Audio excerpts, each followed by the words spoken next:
किसी गांव में दो भाई बहन रहते थे, राजू और मीना। दोनों बहुत ही अच्छे बच्चे थे, लेकिन राजू को एक बुरी आदत थी। वो कभी किसी की मदद नहीं करना चाहता था। राजू बिस्तर पर लेटा है। मीना उसे उठा रही है।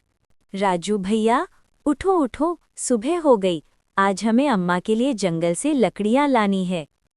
मीना, तू जाना, मुझे नींद आ रही है। मैं क्यों जाऊं? मुझे कोई काम नहीं करना।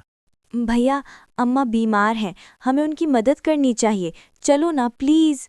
ठीक है, चल, लेकिन जल्दी वापस आना है। मुझे घर आकर खेलना है। दोनों भाई बहन जंगल की तरफ चल पड़े। रास्ते में हरे भरे पेड़, रंग बिरंगी तितलियां और ठंडी ठंडी हवा चल रही थी।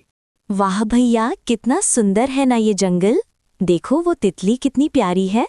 हाँ, बहुत सुंदर। अब जल्दी चल, लकड़ियां उठाओ और चलते हैं। अचानक एक आवाज आती है, रुको बच्चों। ये कौन बोला? मीना, तूने सुना? हाँ भैया, मैंने भी सुना। आवाज उस बड़े पेड़ के पास से आ रही है। एक बहुत बड़ा पुराना पेड़, जिसकी टहनियां हिलती हैं और चेहरा बना है। डरो मत बच्चों, डरो मत। मैं हूँ जादू बाबा, इस जंगल का सबसे पुराना पेड़। मैं यहाँ सैकड़ों सालों से खड़ा हूँ। पेड़ बोल रहा है? ये तो जादू है। मीना, भाग यहाँ से। रुको भैया, शायद ये हमारी मदद करना चाहते हैं। बाबा, आपने हमें क्यों रोका? बहुत अच्छा सवाल बेटी। मैं तुम दोनों को एक जरूरी बात बताना चाहता हूँ। मैंने तुम्हारी बातें सुनी। राजू बेटा, तुम दूसरों की मदद क्यों नहीं करना चाहते? वो बाबा, मुझे आलस आता है और मुझे लगता है मदद करने से मेरा क्या फायदा। अच्छा, तो आज मैं तुम्हें एक जादू दिखाता हूँ। इससे तुम समझ जाओगे कि मदद करना कितना जरूरी है। एक बंदर पेड़ से कूद कर आता है, उछलता कूदता। ओही माँ, बचाओ बचाओ, कोई मेरी मदद करो। अरे, ये बंदर तो रो रहा है। क्या हुआ बंदर भैया? मेरा नाम चिंटू है। मेरा छोटा भाई मिंटू वो नदी में गिर गया है। कोई बचा नहीं सकता उसे। मैंने सबसे मदद मांगी लेकिन कोई नहीं आया। देख मीना, ये उसकी प्रॉब्लम है, हम क्यों जाएं? चल हम अपना काम करते हैं। ठहरो राजू, अगर तुम उसकी जगह होते तो? सोचो, अगर तुम्हें मदद चाहिए होती और कोई नहीं आता तो तुम्हें कैसा लगता? मुझे बहुत बुरा लगता। भैया, चलो ना, हम चिंटू की मदद करते हैं, प्लीज। हाँ, चलो।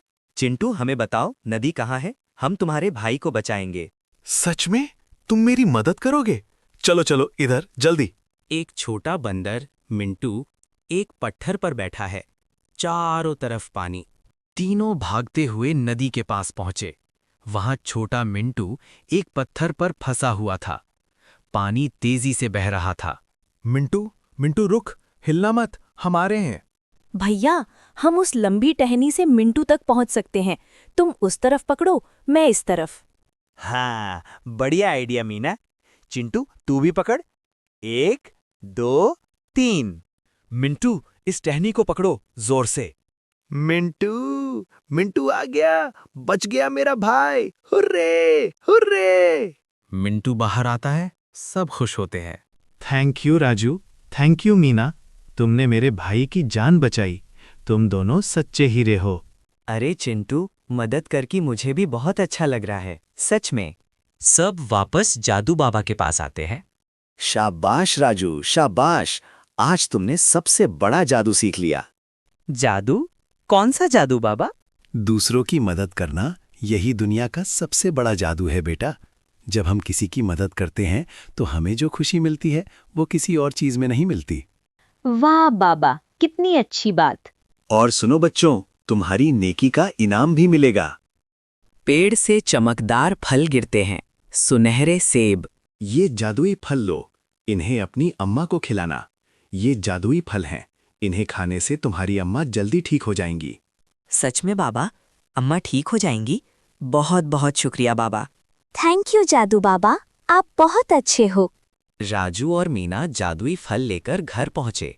अम्मा ने फल खाए और अगले ही दिन वो बिल्कुल ठीक हो गईं। अम्मा, आज से मैं हमेशा सबकी मदद करूंगा। मैं प्रॉमिस करता हूँ। ये हुई ना भैया वाली बात। तो बच्चों, आज की कहानी से हमने क्या सीखा?